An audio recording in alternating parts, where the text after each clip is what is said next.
stil. Dhe bëhet fjalë për një seksion në Sazan, si pasaj, që do të ketë një territor ushtarak, izraelit, të fshehur në rroba civile pas një javë. Në këtë podcast e ka trajtuar ish në Sazanit.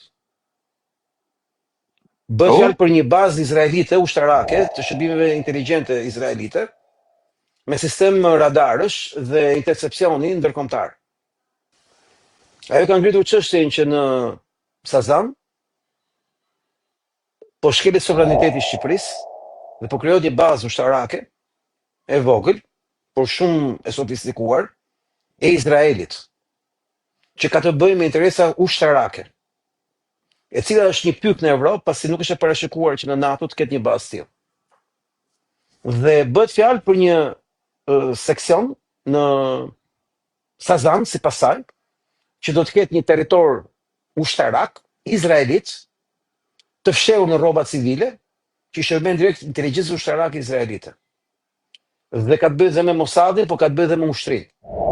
Ka të bëjë me radar, ka të bëjë me satelit, ka të bëjë me kontrolle inteligjente, dhe ajo e ka ngritur këtë në Amerikë si çështje.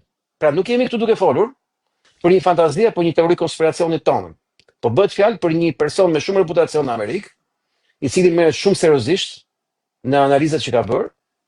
Ajo ka trajtuar shumë çështje përfshirë edhe Turqinë, edhe për shkak të origjinës turke, por ka bërë ca denoncime të jashtëzakonshme për manipulimin e sistemit dhe ka ikur nga FBI për shkak në kohën e Bidenit, për shkak se ka deklaruar që këta nuk janë shërbimi jon, dhe këta nuk punojnë për interesat e Amerikës, por këta janë totalisht kapur dhe mbi gjitha janë jo profesionale, punojnë kryesisht për biznese. Po biznese të cilat janë kryer gjithmonë me atë linjë. Akuza që ka ngritur kjo për Sazanin është shumë e rëndë. Dhe kjo është era e parë që thuhet diku. Po themi në Shqipëri këtë që. Çka do thotë duhet marrë shumë seriozisht një ekspert i këtij niveli që merret seriozisht në Amerikë për pretendimin që do krijohet një seksion ushtarak izraelit në Sazan. Çka e kthen Sazanin një bazë ushtarake izraelite përballë Pashalimanit, që e ka Ron Jeffet. Dhe këtu duhet parë me vëmendje se këtu ne kemi klasë politike të shitur etj etj.